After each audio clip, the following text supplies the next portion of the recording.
ବାବୁ ବାବୁ ଏଇଠୁ ଆଖଣ୍ଡଳମଣି କେତେ ଦୂର? ଆରେ ତୁ ଆଖଣ୍ଡଳମଣି ଯିବୁ? ଗୋଟେ ଖାଲି ପାଦରେ ଚାଲି ଚାଲିକା ସାଙ୍ଗରେ ତ ବାପା ମା କେହି ଆସିନାହାନ୍ତି ନା? ନା ବାବୁ, ସେ କଥା ନୁହେଁ। ଆଜି ଜାଗର ବୋଲି ମୁଁ ଘରୁ ଲୁଚିକି ପଳେଇ ଆସିଛି। ବାବା ମଣିକ ପାଖରେ ମାନସିକ ରଖିଛି ବାବୁ।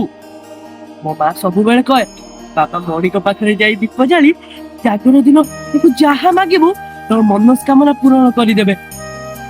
ମୁଁ ଯେତେବେଳେ ଛୋଟ ହେଇଥିଲି ବାବୁ, ମୋର ଯେତେବେଳେ ଜନ୍ମ ହଉଥିଲା, ମୋ ମା ଯାଇ ବାବା ମଣିକ ପାଖରେ ଦୀପ ଜାଳି ତାଙ୍କର ପାଦୁକା ଆଣି ମୋ ମୁଣ୍ଡରେ ମାରିଦେଲେ ମୋ ଦେହ ପୁରା ଭଲ ହେଇଯାଉଥିଲା।